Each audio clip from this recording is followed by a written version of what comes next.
Bismillahirrahmanirrahim. Kesombongan merupakan bagian iblis. Keangkuhan, kesombongan merupakan sifat yang dibenci oleh Allah Subhanahu wa taala. Bahwa terdahulu pernah ada suatu kaum sebelum umat Rasulullah Shallallahu alaihi wasallam, sebelum Nabi Muhammad Shallallahu alaihi wasallam, yaitu tentu saja umat-umat terdahulu.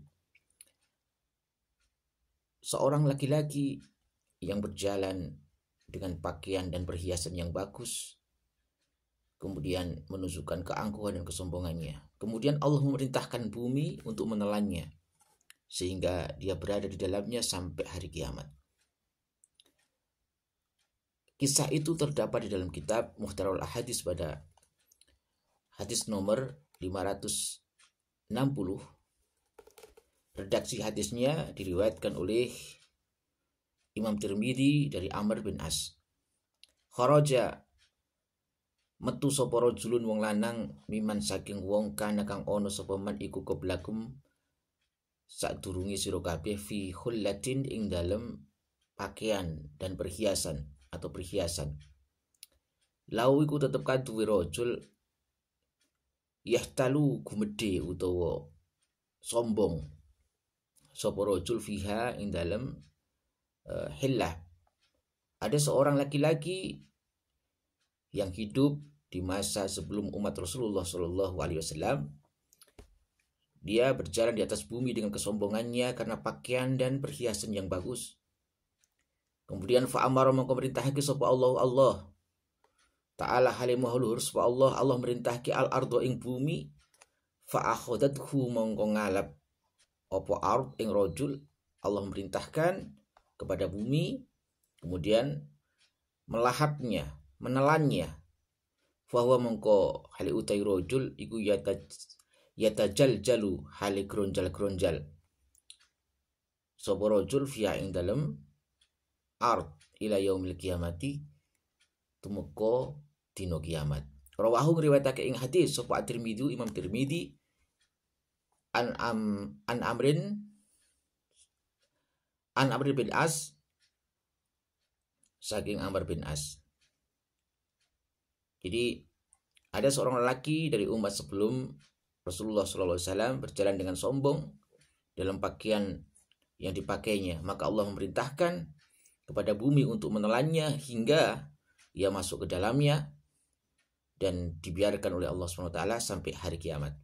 Hadis diriwayatkan oleh Imam Tirmidzi dan sahabat Amr bin As radhiyallahu anhu. Semoga nasihat singkat ini bermanfaat untuk kita agar kita senantiasa menjaga adab kita, menjaga akhlak kita, memanusiakan manusia, tidak bangga dengan apa yang kita miliki, tidak menyombongkan apa yang kita miliki, dan senantiasa tawadhu, adab asor, senantiasa merendahkan diri. Merendahkan diri bukan berarti kita orang rendah, akan tetapi kita menjaga adab dan akhlak kita seperti yang dicontohkan oleh para ulama-ulama terdahulu. Tentu saja itu merupakan akhlak daripada para nabi.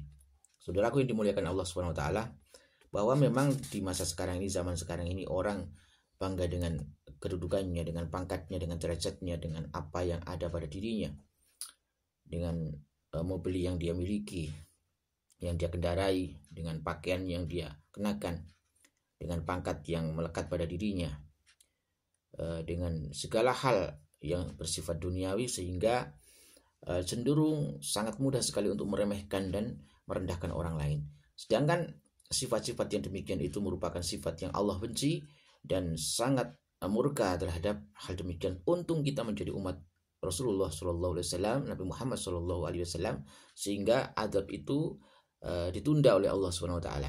Kalau di masa dulu seringkali adab-adab itu disegerakan oleh Allah SWT, seperti kemurkaan Allah terhadap kaum Nabi Lut. Maka seketika itu Allah tenggelamkan umat-umat Nabi Lut. Di masa-masa seperti umat di zaman Nabi Musa, dan banyak sekali umat-umat Nabi sebelum Rasulullah Muhammad SAW. Maka kita ini adalah umat pilihan. Kita ini adalah umat yang marhumah, umat yang diberikan rahmat Allah Subhanahu wa taala, sehingga kita diberikan kesempatan untuk senantiasa bertaubat saat kita melakukan dosa, melakukan kemaksiatan. Azab itu tidak diberikan secara langsung selama di dunia, karena masih diberikan kesempatan untuk bisa memperbaikinya dan berusaha untuk bertobat.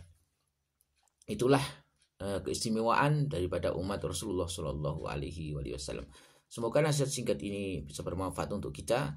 Apa yang saya sampaikan ini merupakan nasihat, terutama adalah nasihat untuk diri Al-Fakir, untuk saya pribadi, bukan karena saya ingin menggurui ataupun ingin menjadi orang yang merasa diri ini lebih alim, lebih soleh. Tidak.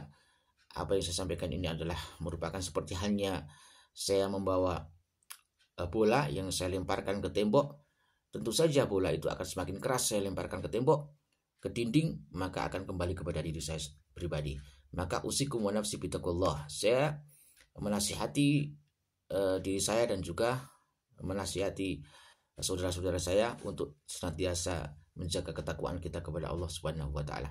Semoga bermanfaat. Wallahu a'lam bishawab.